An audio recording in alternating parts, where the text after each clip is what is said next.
కాదు. పైగా 'త్రివిక్రమ్' సినిమాకి కమిట్మెంట్ ఉంది అని అంటున్నారు. ఒకవేళ 'త్రివిక్రమ్' సినిమా అయినా గానీ ఆయన లోకల్ మార్కెట్‌ని అడ్రెస్ చేయలేడు ఇప్పుడు. 'త్రివిక్రమ్' కూడా ప్రపంచ మార్కెట్‌ని అడ్రెస్ చేసే ఒక కథ పట్టుకోవాలి. ఆల్రెడీ ఆ ఏరియాలో ఆయన ఒక పౌరాణికానికి ట్రై చేస్తున్నాడు అనే మాట వినిపిస్తోంది. పౌరాణికంగా తీస్తారా? లేకపోతే దాన్ని సోషలైజ్ చేసి తీస్తారా? అనే దానిలో ఇంకా కంక్లూడింగ్ సెషన్ ఏమీ జరిగినట్టు లేదు. బయటకు అధికారికంగా వాళ్ళేం చెప్పలేదు, కానీ ఒక రకంగా కుమారస్వామి కథ అన్నట్టుగా వినిపిస్తోంది. అది ఏదైనప్పటికీ అంత ఈజీగా తెమిలే వ్యవహారం కాదు. ఇది తెమిలే లోపు ఆయన వచ్చేస్తాడు.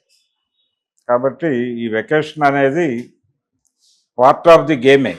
అంతకుమించి ఆయన ఏదో సినిమాల నుంచి దూరం అవుతున్నాడో లేకపోతే గ్యాప్ తీసుకున్నాడు. ప్రతి హీరోకి ఒక గ్యాప్ ఉంటుంది, కానీ ఇది అలాంటి గ్యాప్ కూడా కాదు.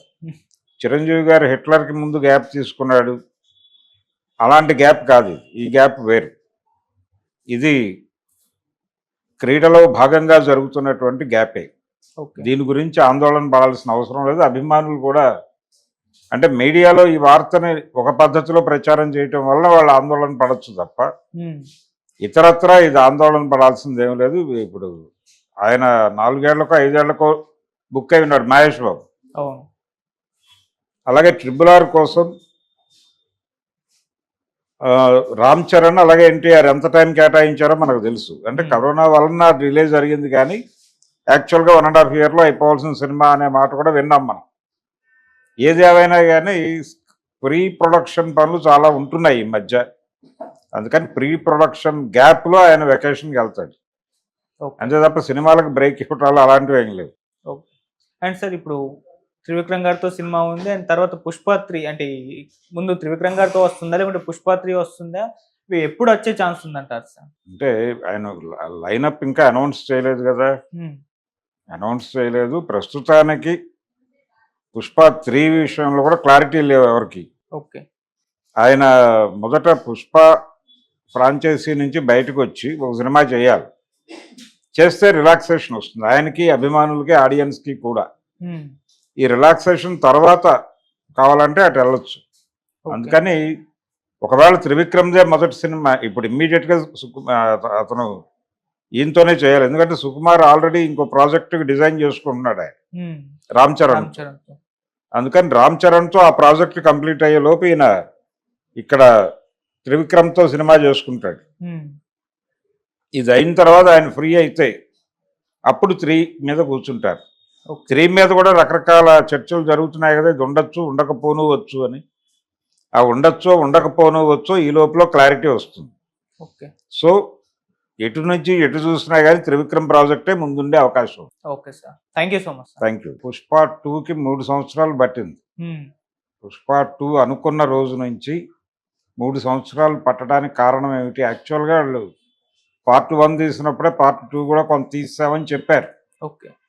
కానీ అదేది కూడా వాడలేదు దీనిలో. టోటల్గా వేరే పద్ధతిలో డిజైన్ చేసుకున్నారు. కారణం ఏంటంటే వీళ్ళు పుష్ప 1 రిలీజ్ చేసినప్పుడు యాక్చువల్గా దానికి డివైడ్ టాక్ వచ్చింది తెలుగు రాష్ట్రాల్లో. హిందీ మార్కెట్లో వర్కౌట్ అయ్యి డబ్బులు రావటం మొదలైన తర్వాత ఇక్కడ టాక్ స్ప్రెడ్ అయ్యి నెమ్మదిగా రైజ్ అయింది. అది చూసిన తర్వాత వీళ్ళకి పార్ట్ 2కి కొంచెం కేర్ తీసుకుని డిజైన్ చేయాలి అనేటువంటి ఒక ఎరుక కలిగి అక్కడి నుంచి ఆ డిజైనింగ్ అలా నడిచి టైం తీసుకుంది. ప్రతి సీన్ని చిత్రీకరించారు, కష్టపడ్డారు. నిజానికి పార్ట్ 1 కంటే కూడా పార్ట్ 2 మీద ఎక్కువ కాన్సన్ట్రేషన్ జరిగింది. మనకు అది తెర మీద కూడా కనిపిస్తుంది.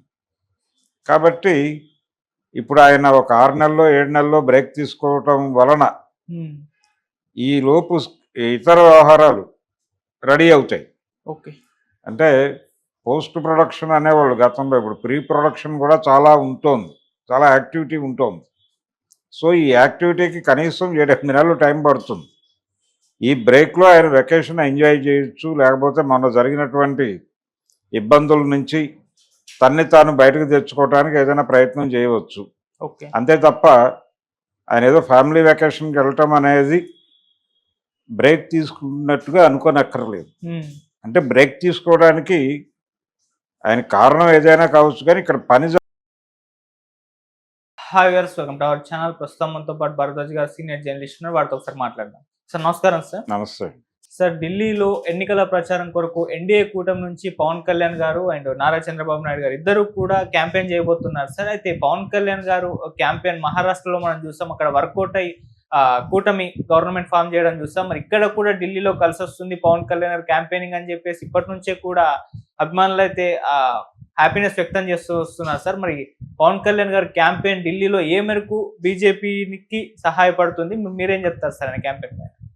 అంటే తెలుగు ప్రాంతం నుంచి ఉన్నవాళ్ళు అన్ని చోట్ల ఉన్నారు, అక్కడ ఉన్నారు, ఢిల్లీలో కూడా. కాబట్టి ఢిల్లీలో ఉన్న తెలుగు వారిని ఆకట్టుకోవడం కోసం వాళ్ళని అంటే వాళ్ళందరికీ ఆంధ్రప్రదేశ్లో రూట్స్ ఉంటాయి కాబట్టి ఆల్రెడీ ఇక్కడ ఒక మార్పుకి ఏదో మేరకు వాళ్ళు కూడా ఓటింగ్లో పాల్గొనటమో మరొకటో జరిగి ఉంటుంది. వాళ్ళ బంధువులో వాళ్ళ లింకుల్లో నుంచి ఏపీలో జరిగినటువంటి మార్పు తాలూకా రూట్స్ వీళ్ళల్లో కూడా ఉంటాయి. సో ఆ రూట్స్ను ఒక్కసారి తడిమి మేము అంటే ఇబ్బందికర పరిస్థితుల్లో ఉన్నటువంటి ఆంధ్రప్రదేశ్ను కాపాడి గట్టెక్కించి అభివృద్ధి పథంలో ముందుకు పరిగెట్టిస్తున్నాము అని చెబుతూ ఈ కార్యక్రమం ఇంత సమర్థవంతంగా మేము నిర్వహించగలగటానికి కారణం నరేంద్ర మోడీ గారు, వారి సమర్థవంతమైనటువంటి నాయకత్వం అని చెప్పి వాళ్ళని అట్రాక్ట్ చేయడానికి వీళ్ళకి కొంత ఏరియా ఉంది, ఒక స్పేస్ ఉంది వీళ్ళు మాట్లాడటానికి. ఓకే.